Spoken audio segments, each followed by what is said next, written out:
李铁蛋儿，这个月的修炼指点费已经拖3天了，你到底什么时候给？最近灵天农务繁忙，没时间去领月历，明天一定给。其实不给也行，我配置培元灵液还缺3株紫叶草，你去竹叶崖给我采回来，全当抵你这个月的指点费了。去竹叶崖采药，那里很危险的。怎么怕死啊？修炼界最不值钱的就是人命，尤其是你这种贱命。记住了，3株，少1株我明天要你好看。欺人太甚，张狂，你会遭报应的。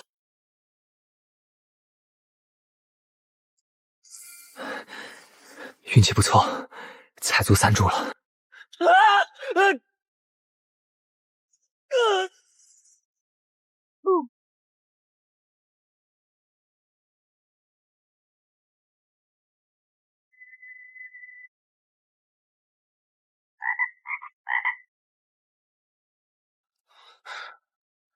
紫叶草，我的灵草！紫叶草是我拼了命采的，快吐出来！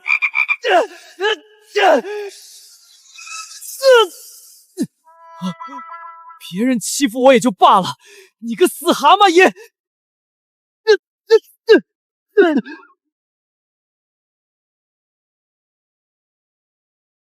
暗紫色，这是百年药灵的紫叶草。这颜色，这气息，确为百年紫叶草无疑。吞3株紫叶草，吐还9株，药灵还从普通的10几年变成了100年，这也太不可思议了！要是能长期将这蛤蟆喂养在身边，那我岂不是发财了？我叫李玄，小名铁蛋，以后你就跟着我好不好？你答应了，太好了。我给你取个名吧，叫旺财怎么样？你也觉得这个名字好听对吧？行，就叫你旺财了。你们应该都是像我一样采药坠崖的同门吧？可惜你们运气不如我。张狂说的没错，修炼界最不值钱的就是我们这种底层小人物的命，不声不响的死在这里，连个收尸都没有。也罢，同是天涯沦落人，我来给你们收尸。不好，腿剐伤了。紫叶草的药效是固本培元，百年药灵效用更加惊人。虽说生服灵药对经脉不利，可现在也只能拼一把了。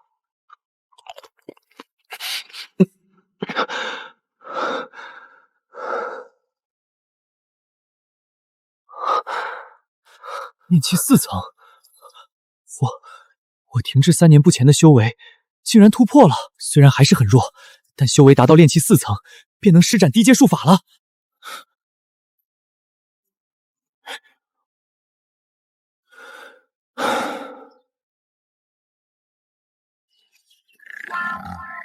张狂只要3株普通紫叶草，给他1株100年的，足够交差了。李铁蛋儿，开门！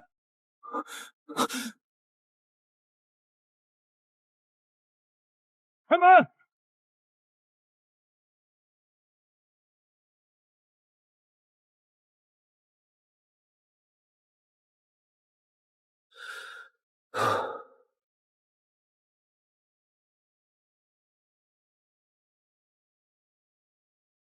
李铁蛋儿，我要的3株紫叶草呢，采齐了吗？没采齐你还敢回来？我虽然只采到了1株，但却是1株100年年份的啊！100年份的紫叶草，真的假的？快拿出来给我瞧瞧！1株100年紫叶草，价值远超3株普通货色10倍不止，想白嫖，没那么容易。看品相，还真是100年紫叶草。李铁蛋儿，你狗屎运不错啊！竟真是100年紫叶草，太好了！有了它，培元灵液药力必然大增，助我突破炼气6层瓶颈的几率将大大提升。李铁蛋，你什么意思？找死吗？张狂师兄，你要的是3株普通紫叶草，并非这株100年的。我采药回来路上遇到了王坤师兄，他说愿意用3株普通紫叶草，外加10颗灵石换我这株100年的，我已经答应了。王坤师兄回去取灵石去了。王坤那家伙可不好惹，但这100年紫叶草我绝不能错过。张师弟，王坤许你10颗灵石，我也给你10颗，就当是我花钱买下了。到时候王坤也不好多说什么，谁让他出门不带够灵石呢？哼，等你应付完了王坤，这10颗灵石连同这个月3颗灵石的修炼指点费，你全都得给我吐出来。张狂，我知你打什么主意，但我是不会让你如愿的。什么东西？不，哼，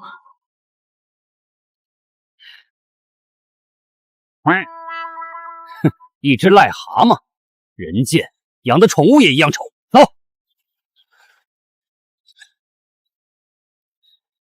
旺财，你可吓死我了，下回安分点。张狂有眼无珠，我却是知道你的厉害。张狂长期剥削我这样的杂役弟子，今日借了王坤的名头才勉强压住他，迟早会卷土重来。我必须尽快掌握实力。我资质低下，施展法术威力也远弱于旁人，不过总算入门了5行基础法术中的火苗术。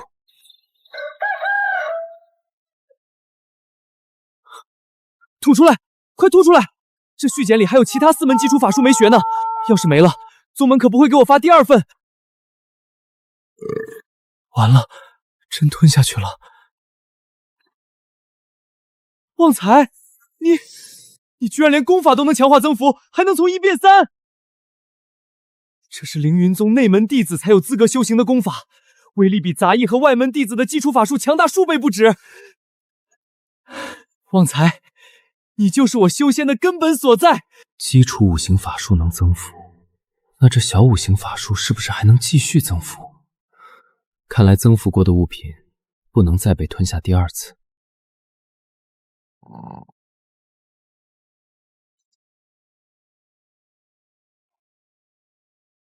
不可思议！旺财增幅过的功法，我竟然能瞬间领悟，掌握难度比之前简单了10倍、几10倍。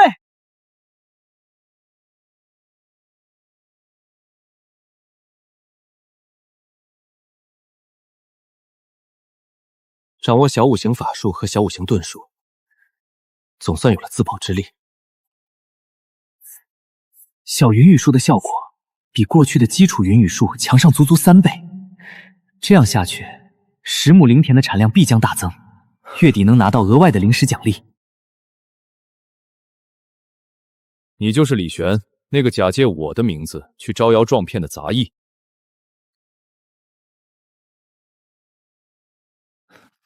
麻烦了，正主找上门了。王坤可是外门天才，已经达到了炼气8层，若是动手，我绝无生还可能。别紧张，你很聪明，借我的名头压人，我不介意。张狂那个废物，整日在杂役和外门弟子中耀武扬威，强占资源，疯狂剥削，我早就看他不顺眼了。拿着，此乃一次性法禁器，名叫黑血刺，一旦激发，能瞬间灭绝炼气8层以下修仙者的生机。若是张狂再来欺辱你，有了它，你就有反抗的力量。多谢师兄赐予法器。张狂的父亲是外门36区执事张德海，哥哥是内门弟子。王坤不敢自己动手，分明是拿我当刀使去碰张狂。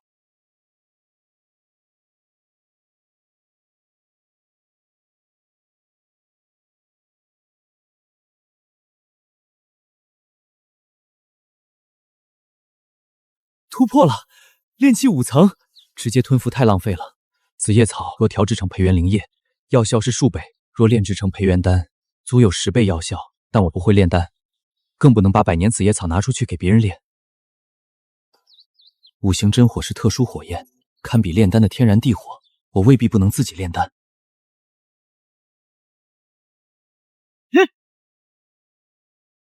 成功了！这小5行真火不仅适合炼丹，威力更是骇人。即便是内门弟子，也没听说谁掌握了此等真火。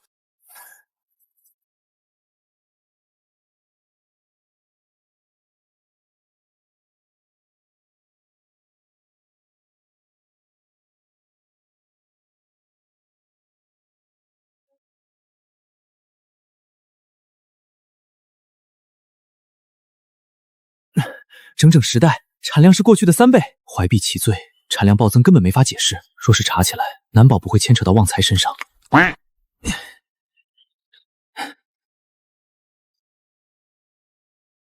4代灵米，产产量有所增加，但不算突兀。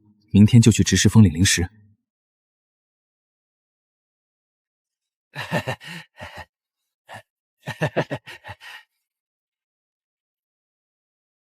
李玄，你这次收成不错，宗门多赏你1枚灵石，拿着，一共12枚。多谢执事。张师兄，这小子这次赚的够多啊，加上他以前攒的，手里起码有20多个灵石。哼，去拿回老子寄存在他那里的灵石。张狂肯定会去夺我的灵石，攒灵石就是给别人攒的，必须马上全花出去，转化成实力。上好的培元堂，2万个了。到了。客官，买点什么？法器还是丹药？有无炼丹的传承？只要客官想，什么都有。一阶上品、中品、下品，传承丹方、丹书，应有尽有。要一阶下品凝血丹丹方和基础炼丹控火诀。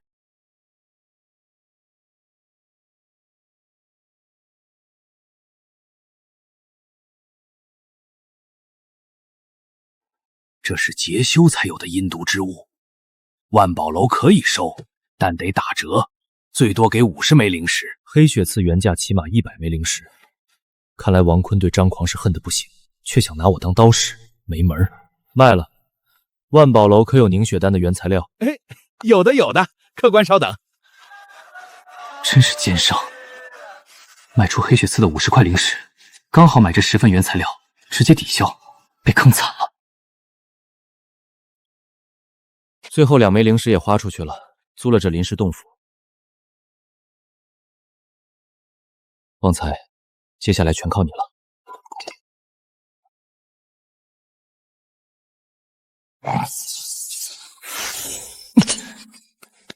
炼丹凝神法能锻炼提升精神力，飞鹤控火诀精准掌握炼丹火候，擒龙收丹诀保护丹药出炉药性不流失。凌云宗内也少有如此齐全的炼丹传承。好旺财，再吃一个。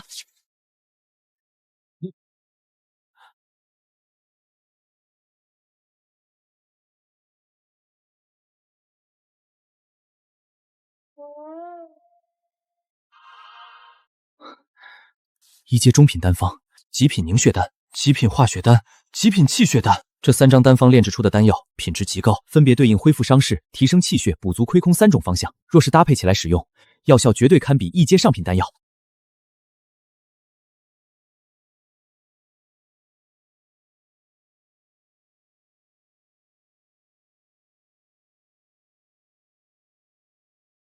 成功了！用一阶下品丹药的廉价原材料，炼制出一阶上品药效的极品丹药，卖出去绝对能赚取暴利。这些丹药不能去万宝楼卖，那掌柜若是知道我如此短暂就炼成极品丹药，必生杀人夺宝之心，后患无穷。去坊市摆摊售卖。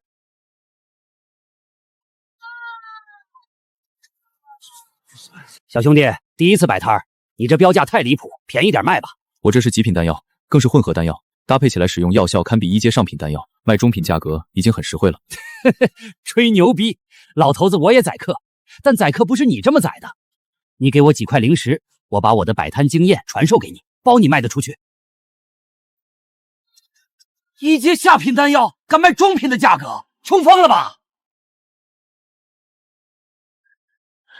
我如今寒毒入体，急需补充气血，驱散体内寒气。这几瓶丹药溢散出来的微弱药效，竟让我体内的寒毒产生感应，难道真的有效？这几瓶丹药怎么卖？详细说说。凝血治伤，化血提气，气血补亏，3瓶配套购买可打9折，一共90块下品灵石。2块中品灵石全包了，不用找了。丹药若有效，后续可能还有需要，用此令牌联系。令牌内封印了一门筑基期法术寒冰术，每天能释放1次，算是多出的灵石补偿。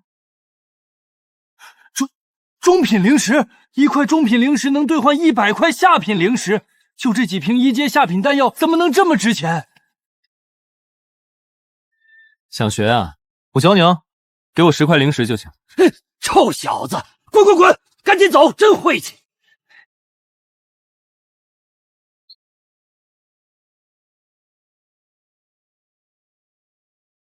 嘿嘿，你可真让我好找啊，李铁蛋儿。跑？你能跑到哪儿去？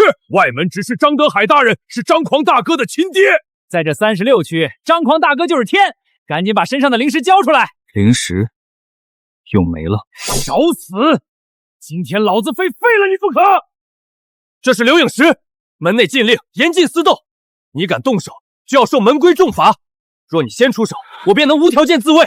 刘影石能清晰记录影像证据，只要录下他先动手，我就站立。法规？那是保护外门弟子的。你这废物一辈子都到不了炼气6层。我今天就算宰了你，宗门连问都不会问。给我上！往死里打！荆棘，火焰，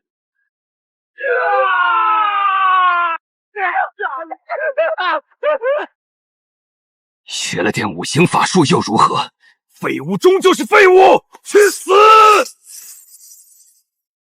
拿什么都没用，今天天王老子也救不了你！筑基期法术，这不可能！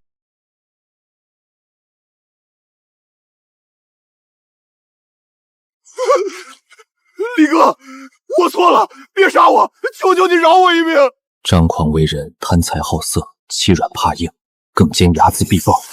今日若放我归山，他日必引来无穷报复。你杀了张狂，你闯下天大的祸事了！快跑！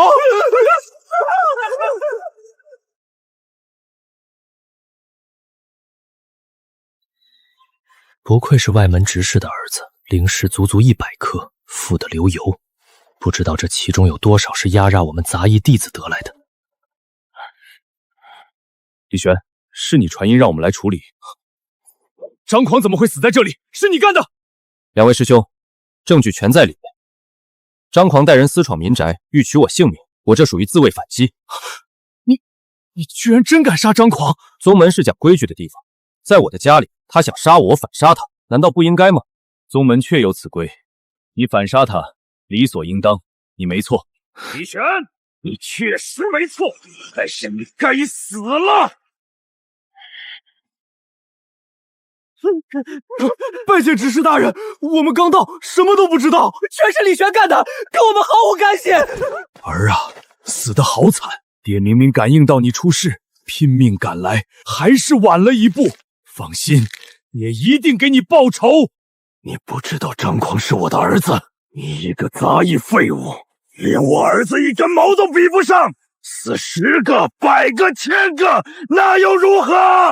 动不了，完全动不了，这就是炼气圆满的可怕。难道今天真的要死在这里？刘影石有证据，宗门难道不讲规矩？规矩在外门，老子的规矩就是规矩。我儿子想干嘛就干嘛，今天谁也救不了你！我要将你点天灯，活炼神魂！你好大的口气，张德海，这外门是你家开的吗？内门第一天骄，木灵儿师姐，初期后期大修士，天生至尊冰神体，参见木灵儿师姐。穆师姐，李玄杀了我儿子，他必须偿命。宗门规矩在此，李玄自卫反击，无罪。你身为外门执事，更该带头表现。令牌寒冰术动用，让我有了感应，幸亏来得及时。张德海这老狗睚眦必报，绝对会对李玄痛下杀手。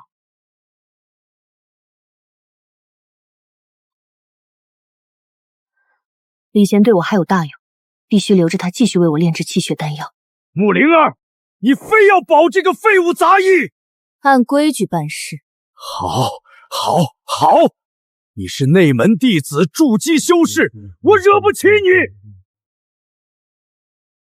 李玄，你有种，这一辈子别出宗门。上次给我的那种丹药，继续炼制，越多越好。李玄兄弟，您是怎么认识穆师姐的？那可是5宗10派都排在前列的绝顶天骄。机缘巧合罢了，两位慢走不送。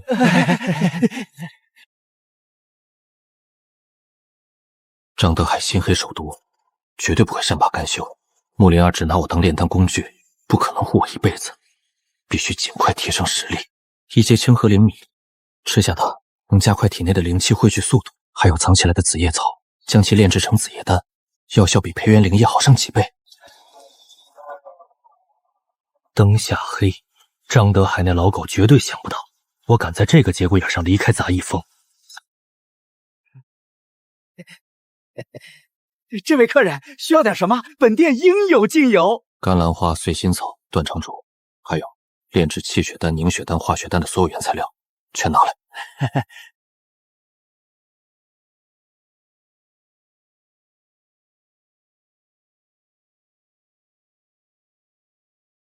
紫叶丹的原材料全部集齐了，接下来就是闭关炼制丹药。儿啊，我的狂儿，你死得好惨啊！爹的心在滴血呀！李玄，你这个杂种，我发誓一定要让你给我儿陪葬，剥你的皮，抽你的筋！穆灵儿那个贱人，护不了你一辈子！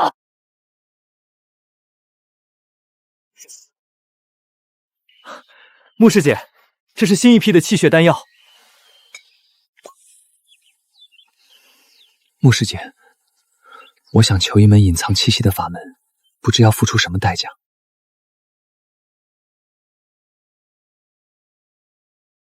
多谢师姐。还有一事，外门张德海盯上我，可能随时会下死手。毕竟您不在外门，而张德海又是外门执事。这李玄的丹药对我压制寒毒至关重要，他绝不能死。但若为了一个杂役去强压张德海，也没有必要。血色禁地已然开启，宗门正在召集人手进入探寻，为期3个月。你若有胆量，大可进去搏一搏机缘。若表现优异，能被高层破例收为弟子，拜入外门甚至内门。届时有宗门法规保护，张德海不敢杀你。留在杂役峰，迟早被这老狗坑死，不如尽尽地夺资源，快速突破修为。穆师姐，我愿意去。3日后，带此令到宗门广场传送阵。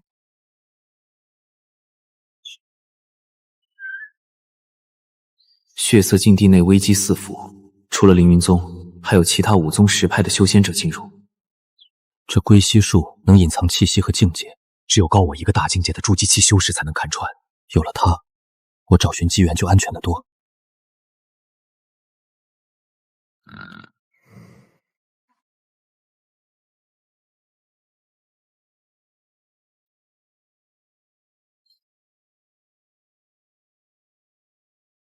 怎么只有1个？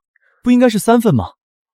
龟兽厌年功，连高我2个大境界的金丹期修士都看不穿我的修为，而且还能增长寿命上限。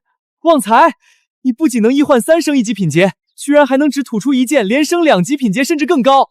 虽然是随机触发，但也赚翻了。神龟虽寿，犹有竟时，老骥伏枥，志在千里。气在绵长不争先，只争那流水滔滔不绝。我成了。有了龟兽厌年功，气息修为得以隐藏，血色禁地的危险性将大幅度下降。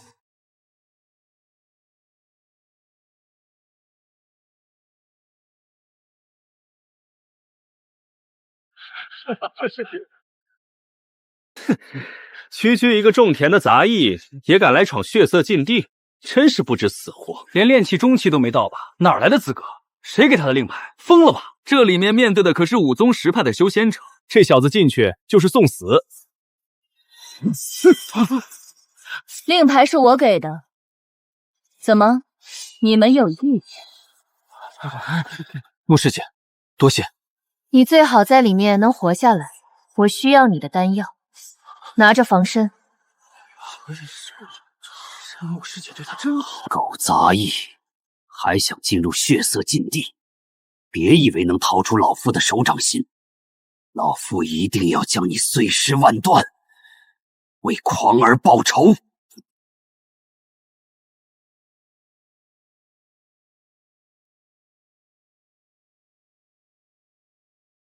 你一个垃圾杂役弟子，居然能让张执事消耗人形，让我来杀你！不惜给我凌云令动用特殊权限，让你我处于同一传送地点。虽然有些好奇，但还是先将你碾死吧。这老鬼居然能有人脉势力介入到禁地中来，看来只能和其拼了，不能有任何保留，全力以赴。哼，五行印诀，你这垃圾杂役真以为能练出名堂？站着让你攻击，也威胁不了我分毫。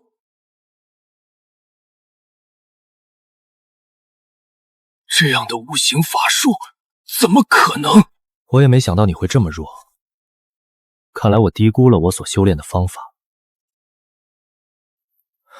禁地内外界无法得知信息，真是杀人的好地方。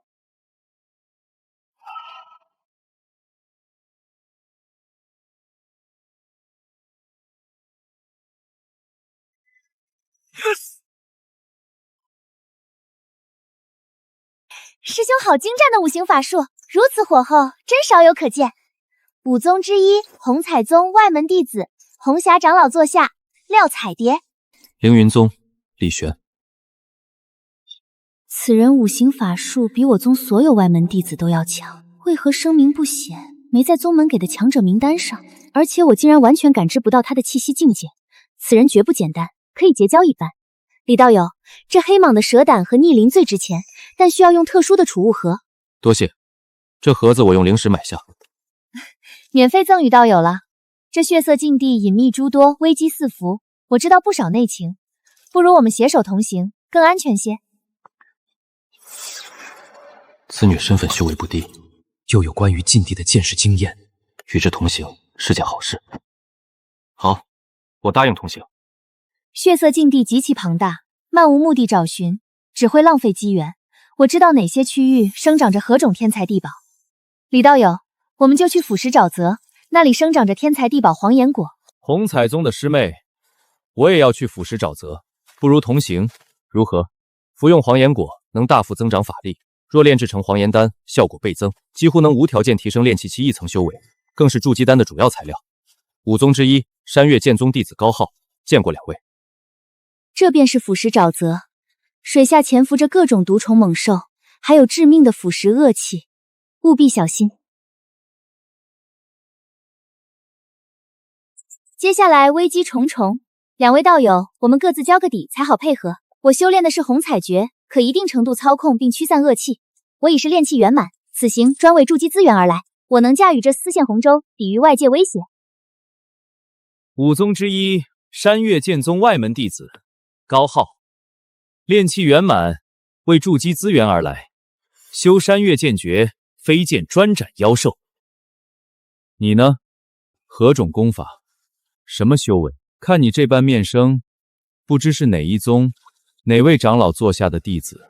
进入血色禁地的都是各宗天才，若告知他们我只是个杂役，真实修为只有炼气6层，怕是立刻会被赶出这临时队伍。不说话，莫不是没本事的废物，想混入我们队伍捞好处？我不与废物同行，更不想队伍里有一个吸血鬼，识趣的就自己下船。高道友息怒，李道友的五行法术极其强大，定是凌云宗外门中的佼佼者。凌云宗传承功法清玄功，有着驱逐邪气、恶气的神效，有李道友加盟，我们此行定能事半功倍。哼，最好是这样。若是让我发现此人沽名钓誉，起不到半点作用，我第一个将此人踢下船。血色禁地分为外围和内围，炼气后期至筑基中期层次的人，只能在外围活动，搜集天材地宝与各种资源；而在禁地内围，隐藏着各种上古仙门的传承，那里是各宗强者内门天骄争夺的杀戮场，只有筑基后期至金丹强者才有资格参与争夺。是黄岩果树，还是即将成熟落果的黄岩果树？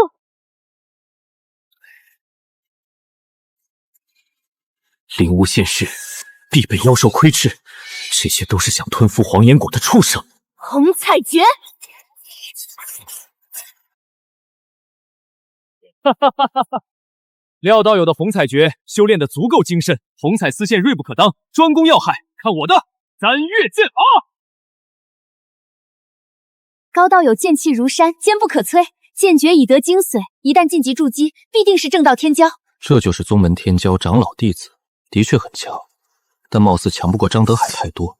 我也能轻易做到。我只是炼气6层，但施展出来的五行法术比这炼气圆满的威力更强3分。区五行法术对这些皮糙肉厚的恶兽妖兽作用不大，你得用凌云宗的清玄诀。清玄之气能驱逐邪气，修炼到高深处化作清玄之光，更可抵御万法。你不会是修不到家，连一丝清玄之气都没有吧？也是，你要是真会，早就用出来了。果然是个沽名钓誉的废物。高道友，小心！完了，我命休矣。五行法术，我行。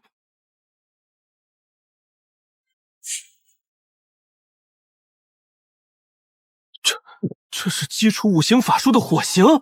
普通的火刑法术不过是凝聚火球，最多烧焦妖兽的皮毛。李玄道友的法术，无论温度还是爆发范围，竟然堪比极品法器的一击。李道友，高某有眼无珠，刚才多有得罪，若非你出手，高某已葬身受缚。救命之恩，高某记下了。高道友客气了。既然组队，身为队友，理应同舟共进，应对危机。哈哈哈哈！李道友果真是凌云宗深藏不露的天骄，有你这等威力绝伦的法术压阵，那些黄岩果必是我们囊中之物。这是灵压光柱，只有筑基期强者才能具备的特征。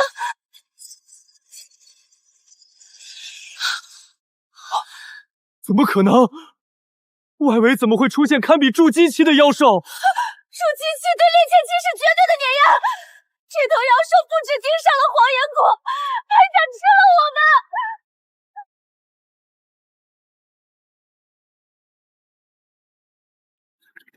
真的是筑基期妖兽，灵力光柱代表体力灵力已经彻底液化，是我们法力质量的数10倍，还能形成护体光盾，一起出手才能活，别有任何保留。山岳剑法，斩！我们炼气期根本无法破开筑基期护盾，哪怕我是山岳剑宗天骄，也绝不可能越级而战。两位道友，黄岩果虽好，但也得有命拿。筑基妖兽不可力敌，我们必须立刻撤退。筑基妖兽，感觉他的灵压似乎并没有我想的那么强悍，刚好破不了防，我未必不行。我的五行法术被旺财吞下转化后，貌似已经高出这些宗门天骄所掌握法门威力的数个层次。如果我全力出手，未必不能杀他，但若暴露出远超炼气期的战力，又有外人在场，旺财有暴露的危险。红彩诀，倒转乾坤。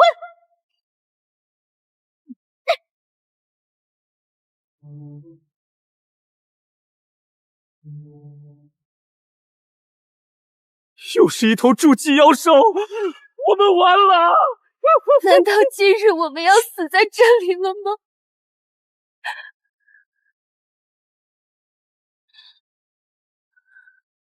完了，护照撑不住3息时间。前后夹击2头筑基期大妖，我们连全尸都留不下。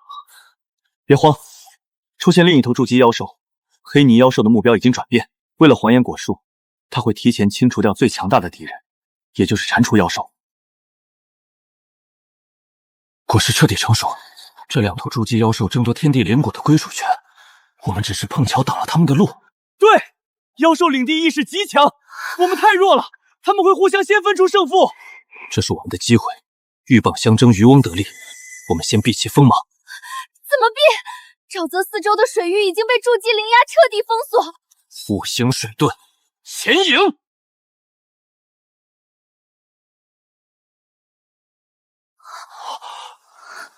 这是何等强大的五行法术！不仅能抵挡水压，还能完美遮掩活人气血和法器灵光，这等隐蔽性，李道友，你究竟是什么来头？传闻一些大宗门的元婴老徒或者避世的大修士，喜欢让后代隐瞒身份入世历练。李玄道友或许是大修士的后代。这是天大的机缘，哪怕不要黄岩果，我们也必须追随李玄道友。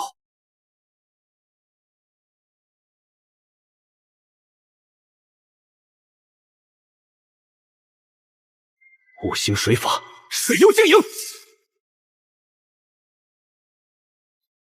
举重若轻，随手结阵，这等毫无灵力波动的法术控制力，至少是金丹期大修士才能做到的。水压隔绝，气息隐秘，还能远距离窥探。李玄道友绝不可能是普通杂役，他必定是大修士的嫡系血脉，再用这种极端的环境打磨道心。不错，只要我们这次不死，务必死死抱住李道友的大腿，这等隐世天骄，手指缝里露出点东西，都够我们享用终生。大修士血脉，我连我太爷爷叫什么都不知道。不过这样也好，省得我解释法术变异的来源。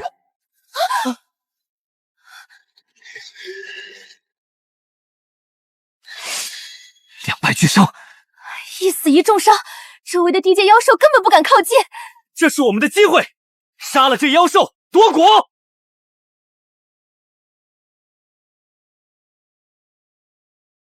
动手！重彩诀，千罗网。休想！山岳剑法，钻流！到手了，接住！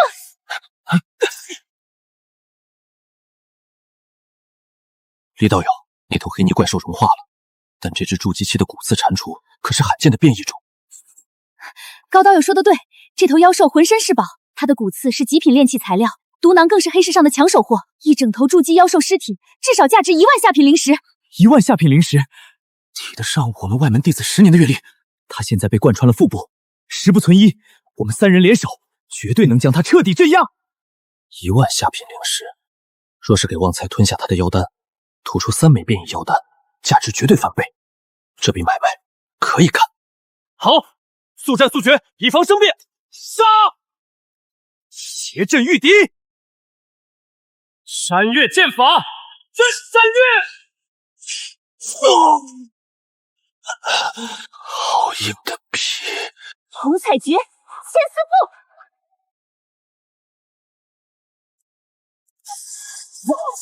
糟了，法力不够。水行诀，水刃斩！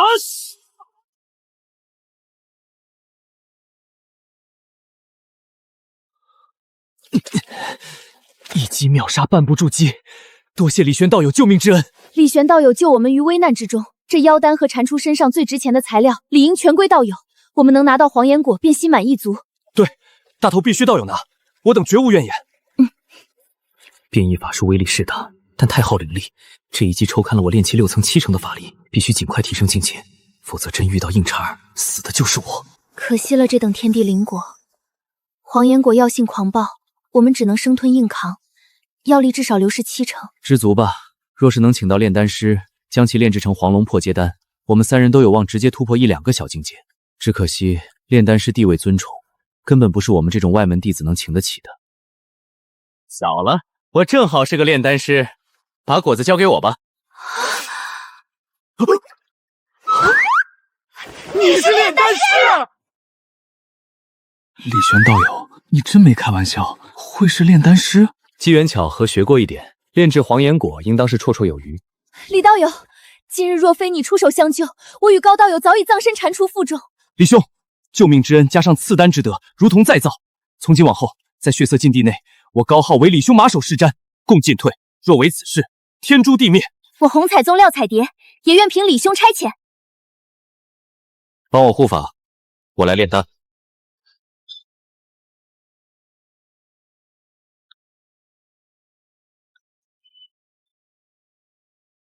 成丹了，好浓郁的灵气！一人1颗，速速服下。不好，看天上！秘境禁制开始变弱了。血色禁地有时间限制，这血红色蔓延全天之时，就是禁地限制解除，各宗筑基期以上的高层长辈强行撕裂入口进来的时刻。我们时间不多了。此地血腥味太重，容易引来妖兽，找个隐蔽之地，闭关突破。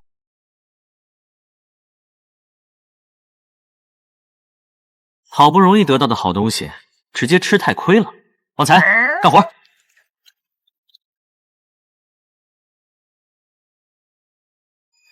品质提升1级，数量变成3倍，黄龙丹的效果不知会达到何等地步。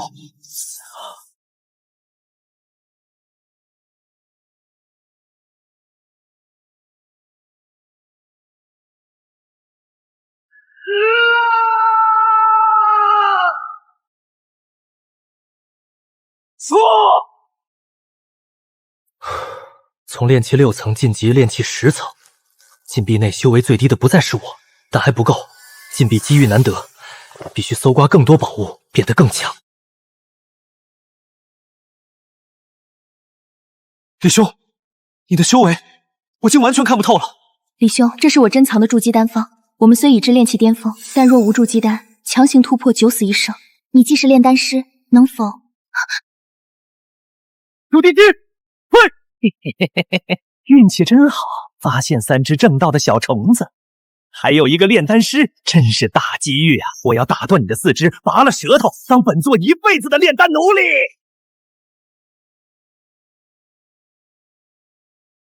祝机器又如何？山岳剑法，红彩诀，天罗地网。匹夫撼树，古奴撕了他！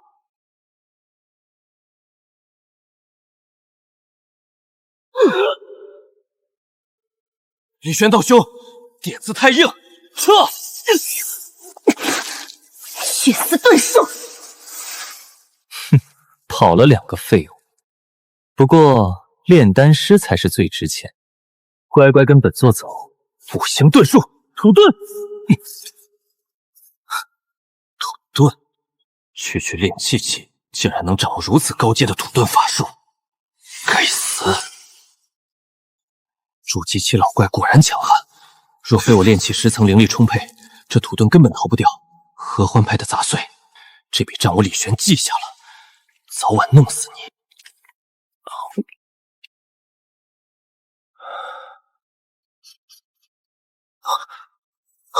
好浓郁的一股灵韵香味，比黄岩果还要精纯10倍。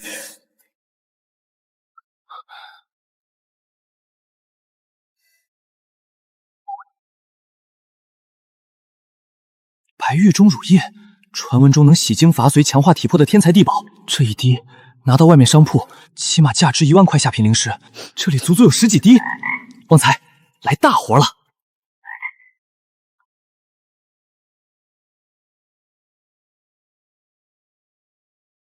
颜色蜕变了，变成了万年白玉钟乳液，堪称强化体魄、增强法力的极品。给我炼！淬炼后的体魄竟强悍到这样的地步，单凭肉身之力，我就能捏死张德海那样的炼气巅峰，而且我的修为竟然直接突破到了炼气11层。这居然有人工痕迹，有人在这里居住修炼过。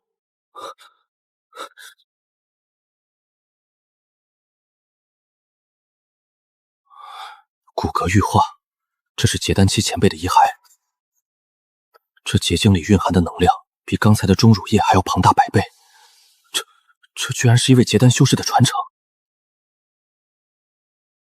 结丹修士的传承通常只会出现在禁地内围区域，为何会在外围区域？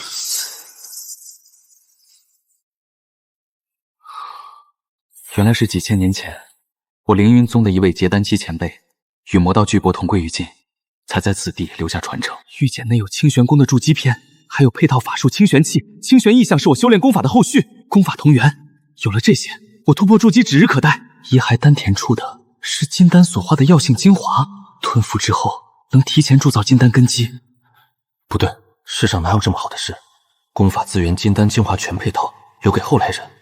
我要死了，留东西也只会留给亲人后代。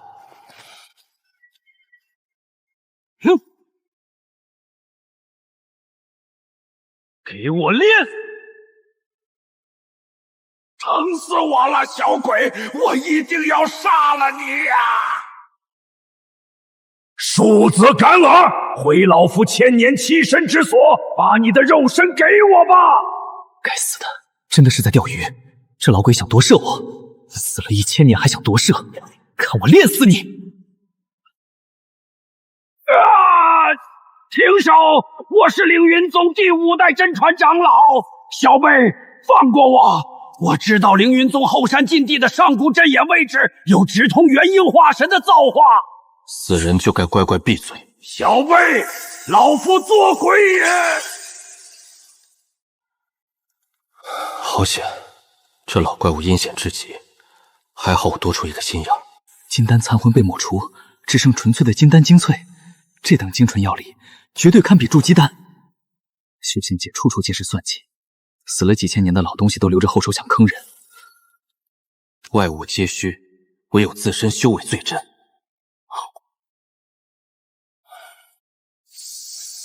炼气12层，给我破！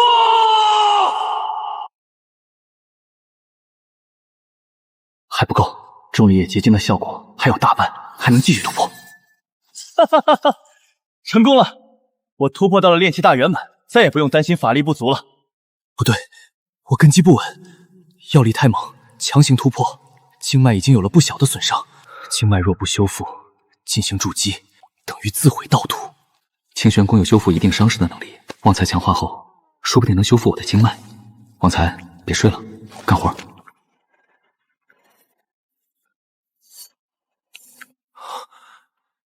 清玄功晋升为了青木长生功，清玄长气比之清玄气更强，修仙后还能延年益寿，修复经脉根基。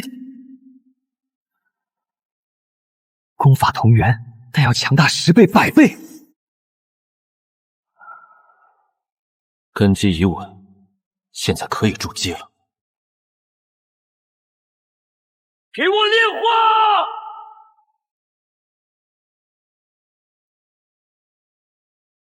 这就是筑基的威压光柱，法力浑厚了100倍不止，筑基就能成为内门弟子，受到门规保护。就算是张德海，也别想再拿捏我，我的前路将再无阻碍。你可让我真是好找啊，小子，乖乖当我的奴隶吧。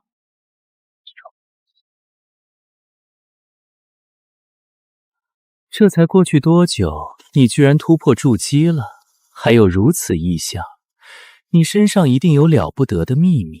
不过这个秘密很快就是我的了。放心，不用求饶，我不会放过你的，你会成为上好的血石材料。今时不同往日，也是时候清算了。你找死！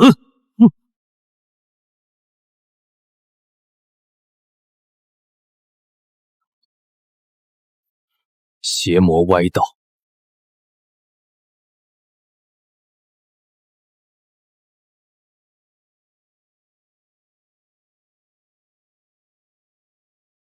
给我回来！不，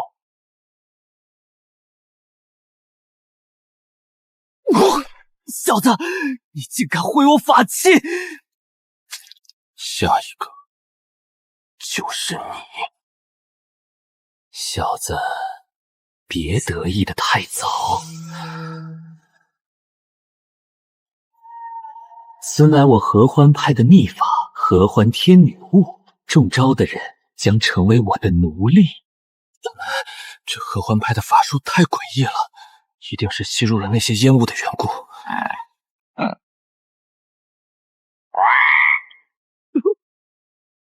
找死！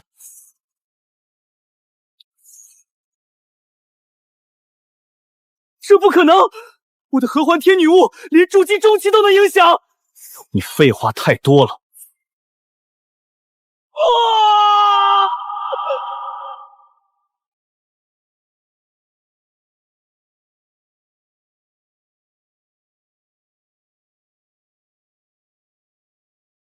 我的炉鼎周允居然死了，是谁干的？这么大的胆子！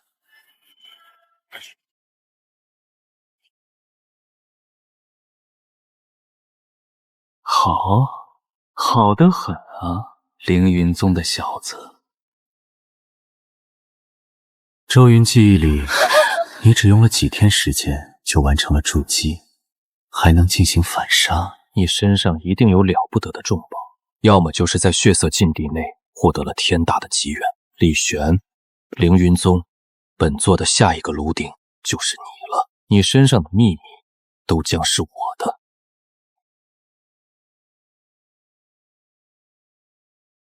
不知道魔修的储物戒里面会有什么东西。百年紫猴花，2阶妖兽的妖丹，还有300块灵石，以及合欢派的传承功法阴阳交合大法，都是好东西啊！魔道修士就是富有啊！这东西不能留，魔功修炼与我无异，还容易引起祸患。如今我已成功筑基，杀之前的张德海如土狗一般。等出了这秘境，我便直接去参加内门考核，脱离那杂役之身。这是筑基圆满，还有结丹期大能，好恐怖的气息！炼气筑基算不了什么，与那等存在相比，我就是个蝼蚁。这便是那筑基圆满才能踏足的内委区，争夺远古修士传承的传承山。总有一天，我也要像他们一样，翱翔9天。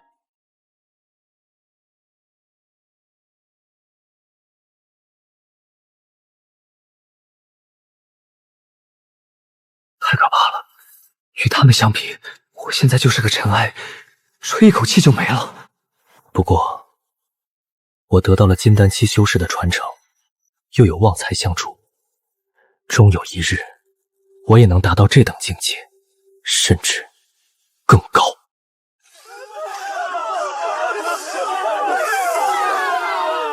这株百年雪参跟我换取筑基丹了！王师兄为了掩护我，死在了瑶城口中。你们听说了吗？这次秘境最大的机缘被内门的木灵儿师姐夺走了。真的假的？那可是金丹传承啊！而且听说穆师姐在秘境中就直接突破了。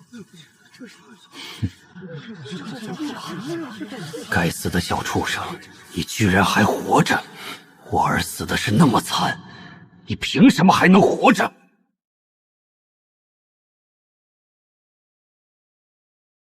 看，是木灵儿师姐。金丹期，穆师姐果然厉害，不知道她那寒毒解决了没有？木灵儿得金丹传承，破境结丹，今日起晋升真传弟子。恭贺穆师姐！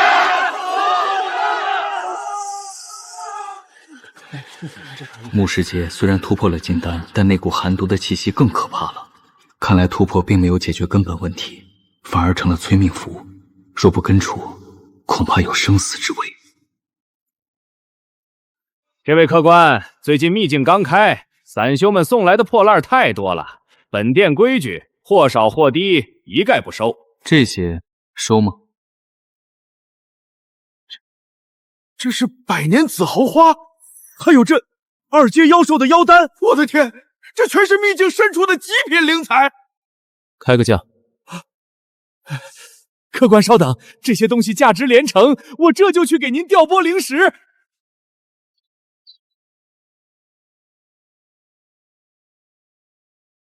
跟了一路了，出来吧。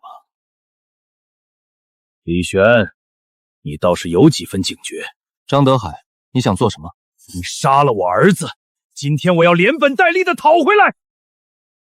去死吧，李玄，给我儿子偿命！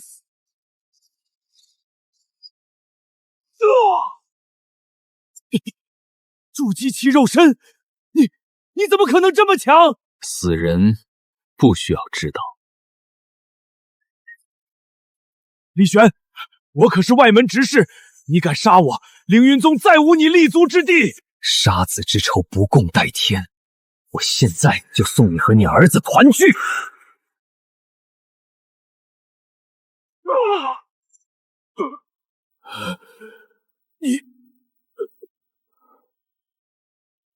修仙界本就是弱肉强食，当我道者，杀无赦。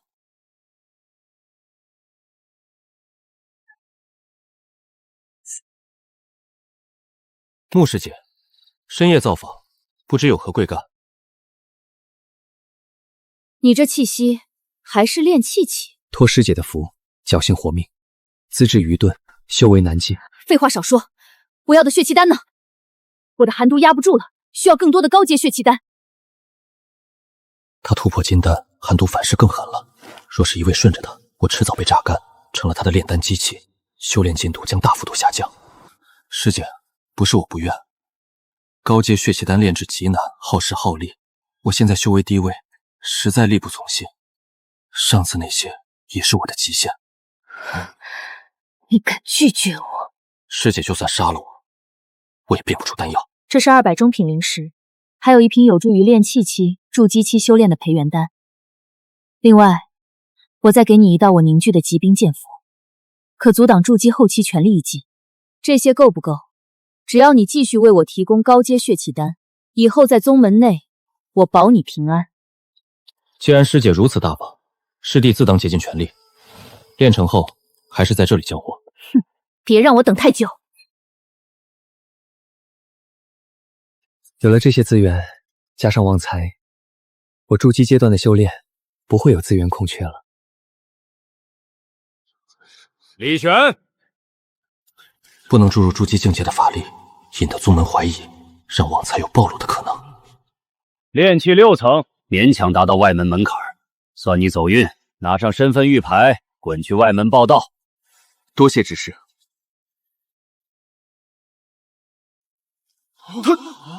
铁蛋居然炼气6层了！10年了，这废灵根居然也能进外门！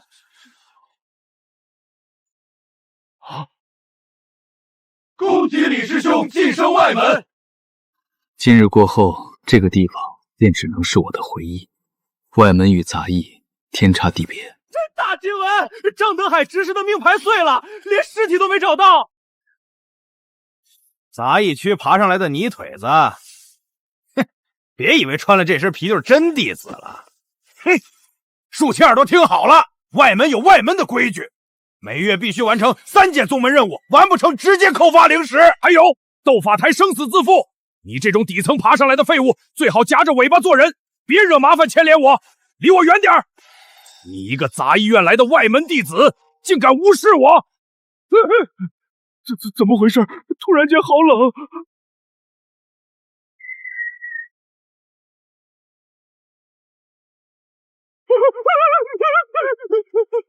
恭喜你晋升外门。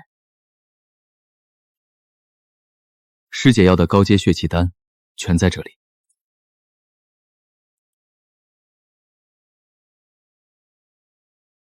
你做的不错，不过你给我的丹药药效不够了，这是血龙丹方，你好好研究，尽快炼制出来。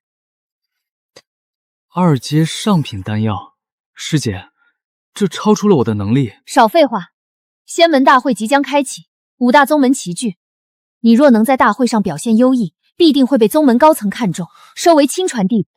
到那时，你才算真正摆脱蝼蚁的命运。多谢师姐提点，师弟定当全力以赴。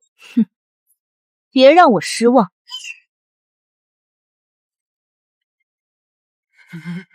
李祖宗，我有眼不识泰山，我有罪呀！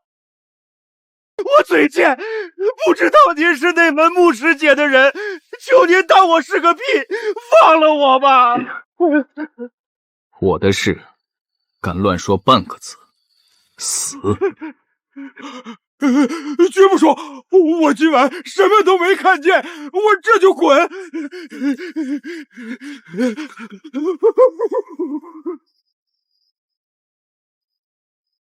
还好提前学会了隔绝外界的法术结界，能有属于自己的隐私空间。外门灵气太稀薄，无法支撑我筑基期修士的灵气吞吐，且没有任何隐私。仙门大会是我进入内门的唯一机会，只有拿得出手的名次，才能进入内门，获得更好的洞府和资源，真正进入宗门的核心。坊市购买的天青丹能增加法力，牧师姐给的培元丹能巩固经脉根基，强化过后的天青丹功效增加了3倍，能让我节省下大量修炼时间。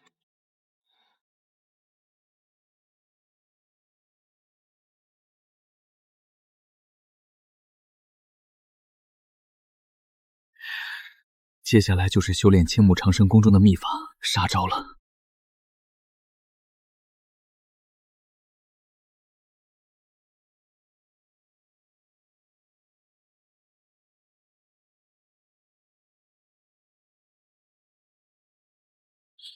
流星火雨，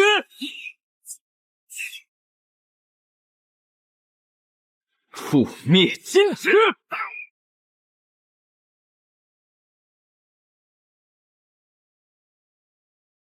金丹传承的杀招，比之凌云宗外门弟子的法术强大100倍。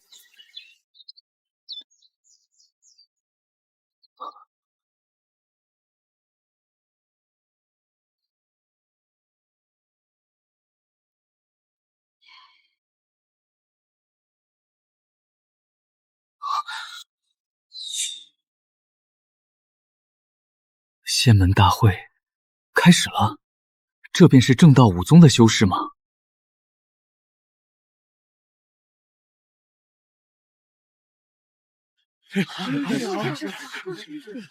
力哥，快看，武宗十脉全到了，大场面啊！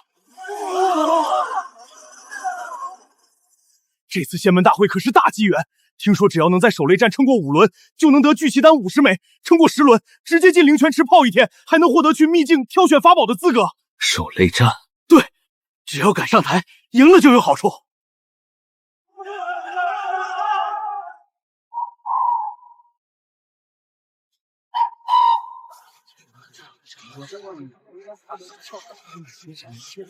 仙门大会正式开启，规则照旧，手擂定胜负。本次大会排名前10者奖极品金元丹1颗，玄阶终极功法1部，中品灵石10000枚。此外，本宗弟子若能杀入前10，直升真传，赐洞府1座。真传洞府，拿下前10，我就能彻底翻身。山岳剑宗高浩手擂，是山叶剑宗的外门天骄长老亲传，他修的是山叶剑诀，每一剑斩出都带有一座大山的重压，杀伐极重，谁敢惹他？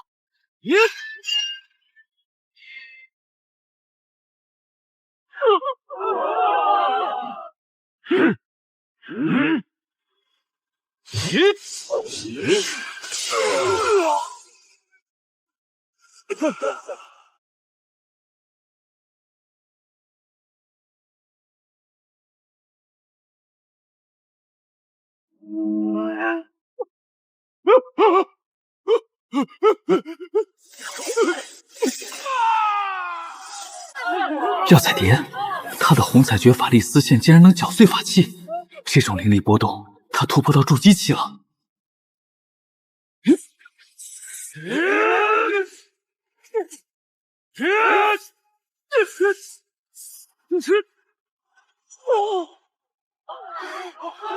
红彩宗天骄连胜8场了。凌云宗内门弟子领教红彩诀。红彩宗天骄不过如此，看我清玄气！我输了。这人的清玄气虽然凌冽，但比起那晚李玄道兄爆发的力量差远了。不知道李玄道兄从禁闭逃出来没有？败了。凌云宗内门有点东西，不过你看到李玄了吗？没有，他若没死在禁地，今日这种机缘绝不会错过。希望他没事。高浩，快看！是他，李玄道友。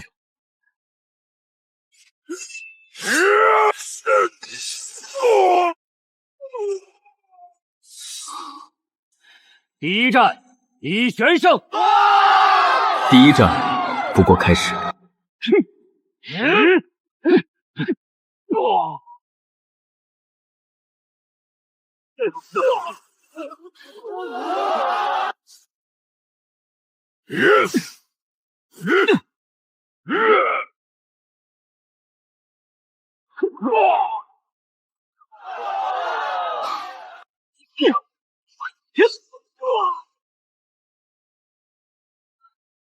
第5战，李玄胜手擂成功。此子肉身强悍，战斗直觉惊人。查一下，是哪位长老门下？宗主，他不是内门弟子，是外门弟子。哦，是灵芝36区的杂役晋升而来的外门弟子。杂役，数万杂役中，几十年也难出一个外门弟子，他怎么可能连胜5场？一个杂役，资源匮乏，竟有如此战力，必有天大的秘密。李玄道友果然是外门天骄，今日一飞冲天。李玄道友的未来不可限量，当初教好他，果然没错。就是好奇李玄道友能得到什么名次。一个杂役10年炼气3层，突然战力飙升，必定是得到了什么了不得的机缘。若能让他交出机缘，我宗实力定能更进一步。哼，区杂役怀璧其罪，待比斗结束，立刻拿他审问。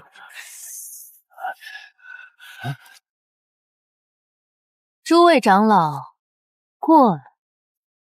穆真传，此话何意？修仙界中，谁没有属于自己的秘密和机缘？若宗门对每个获得机缘的弟子都巧取豪夺，以后还有谁敢效忠凌云宗？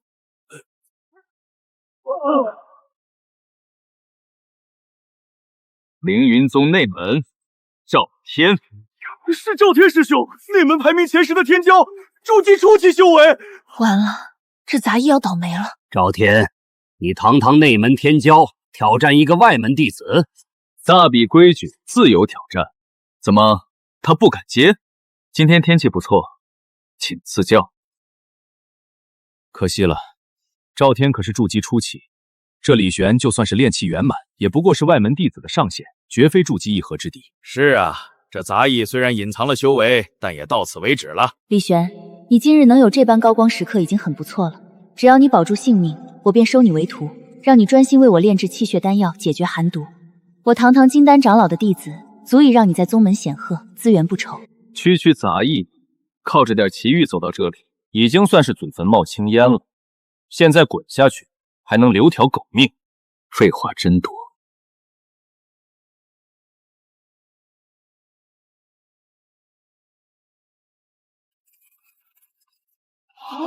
不过是仗着法术熟练，看你能挡几下。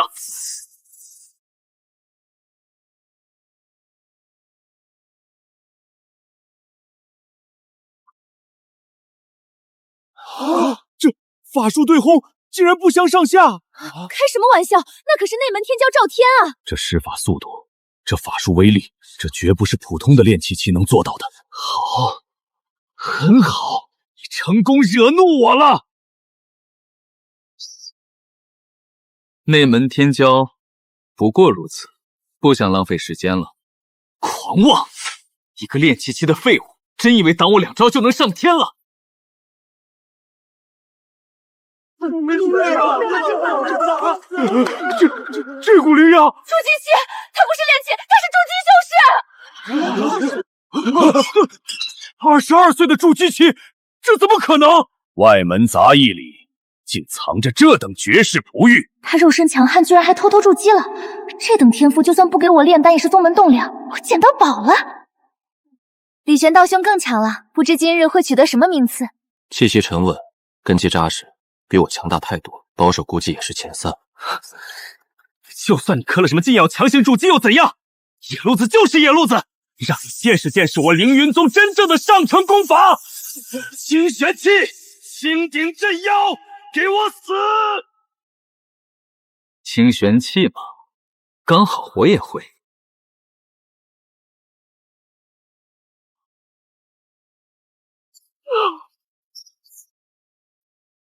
他的清玄诀怎会如此精深？我记着他才入外门没多久，不仅会，而且火候比赵天还深，这意象简直完美。此子何人？云总藏得真深，武宗大比要变天了。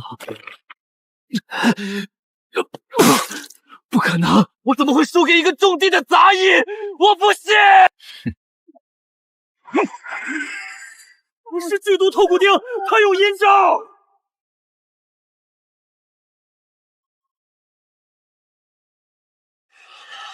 走此！小畜生，竟敢废我爱徒！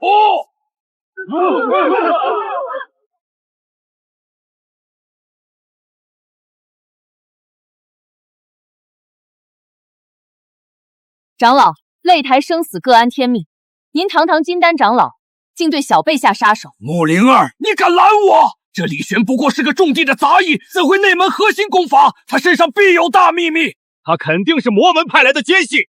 诸位，此子必须严查，搜魂夺魄！杂役，他居然只是个杂役！这杂役把内门天骄废了，这怎么可能？奸细，你们凌云宗真是可笑。若是魔门有这等绝世天才，早当宝贝供起来，还会派来当杂役？不管他是不是杂役，今日这擂台，我宗弟子也要讨教一二。李玄，我乃狂刀门首席，来会会你这凌云宗的杂役。洛心谷弟子，请赐教。你先走，我替你挡住他们。师姐，不用。想踩着我出名，那就一起上吧。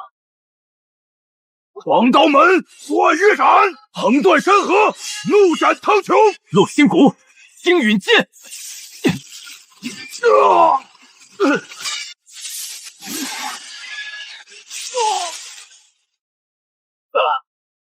飞花宗外门弟子花无缺特来讨教。飞花宗千花藏，雷音阁金钟破，御守山庄，无下存天。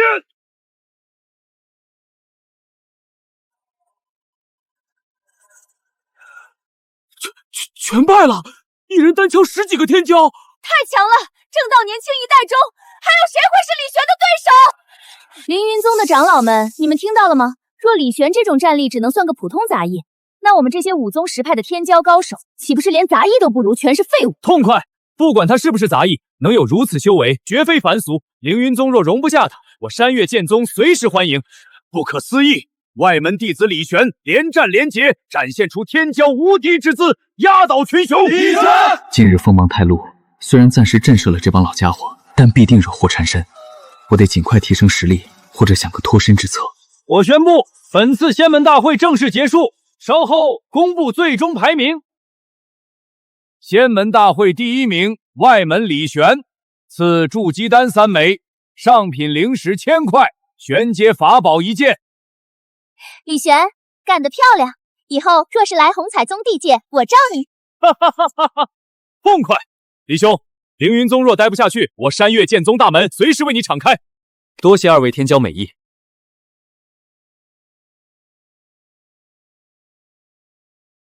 执法堂拿下！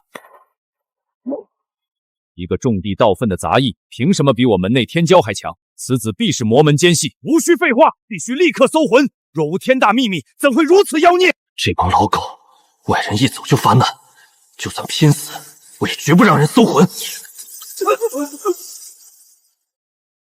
我看谁敢动他！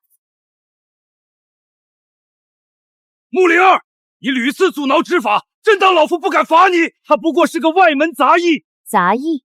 他早就是我的人了，由不得你们胡来，说搜魂就搜魂，把门规当什么了？你的人？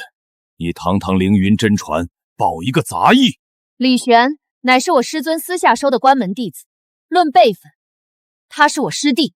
你们要搜我师尊弟子的魂？你师尊那位大人？难怪他功法奇特，甚至拥有5星丹火，战力远超同阶。若是那位大人的手笔，便说得通了。那位不是正在闭关冲击元婴期吗？据说还掌握了上古失传功法。若真是他的亲传，就我们10个胆子也不敢动啊！够了！仙门大会，胜者为王，李玄力压群雄，当赏。即日起，破格提拔李玄为凌云宗真传弟子入主峰修炼。谁再提搜魂之事，按叛宗罪论。谨遵宗主法旨。是。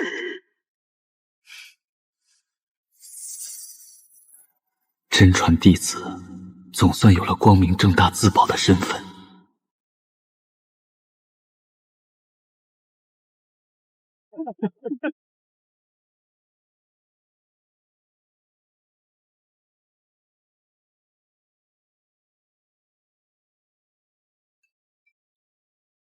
听说了吗？新进的真传弟子是个外门杂役。何止！仙门大赛第1，当着各宗的面把所有天骄都打趴下了。果然如此，宗主亲自下旨，这庆典的规格100年未有啊！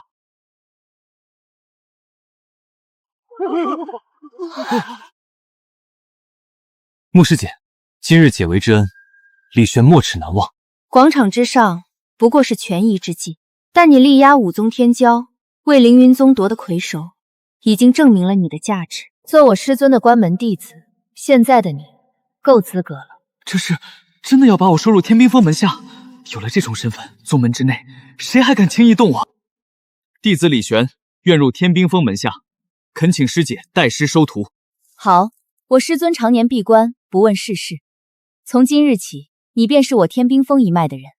这是你的身份令牌，凭此令，可自由出入天冰峰。天冰峰，我李玄终于在内门有了一个真正的靠山。此乃天冰大法前3层功法，全当拜师礼。多谢师姐，李玄必不负所望。不用谢，我也很好奇，你一个杂役，凭什么能在极短时间内修为暴涨，甚至战胜各宗天骄。他果然起疑了，旺财的事绝不能暴露。每个人都有秘密，我不会过问，但我更希望你能尽快把血龙丹炼制出来。我的寒毒等不了太久。师姐放心，李玄必定全力以赴。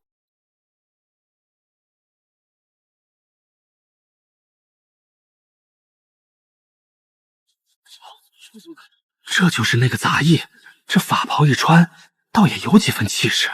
什么杂役？人家现在是真传。弟子李玄拜见宗主。李玄，你于仙门大会扬我宗威，今日本座正式赐你凌云宗第33名真传弟子之位，赐真传令牌，赐宗门贡献10万点，特许入藏经阁顶层，挑选3大传承功法之一。10万点贡献，还能挑选3大传承？宗主这是下血本了。3大传承有了这些，我不仅能自保，还能让旺财复制出更强的东西。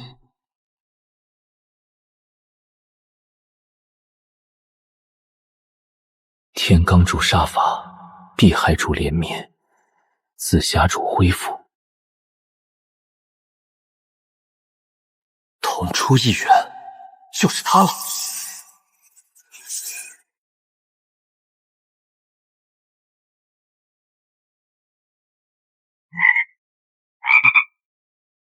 旺财，看你的了，全给我融合升级。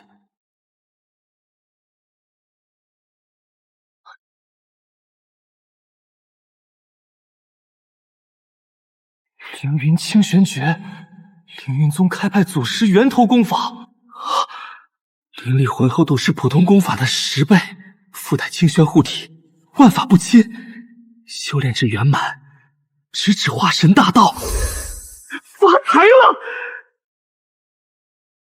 开始闭关，转化功法。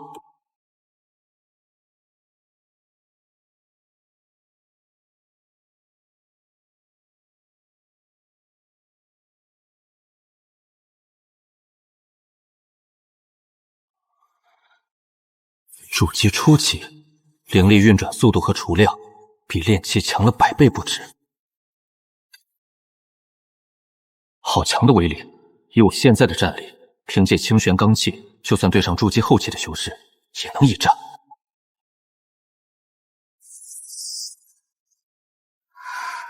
师姐，出什么事了？你出关的正好，宗门出大事了。什么事？后山禁地，太上长老破关而出，他必死关100年，如今成功突破，晋级元婴期。元婴出关，这是我宗大喜事啊！对宗门是喜事，对你却是天大的麻烦。太上长老本姓张，外门曾与你结怨的执事张德海，是太上长老唯一的直系血脉后裔。张德海莫名身死，本命魂灯熄灭，太上长老勃然大怒，下令封锁全宗，彻查杀害张德海的凶手。小鬼难缠，恐怕会有不少人会清算与张德海结怨的宗内修士，向那太上长老表忠心。杀我后辈，不管是何人，老夫定要抽魂炼魄！竟然是元婴期，我该如何破局？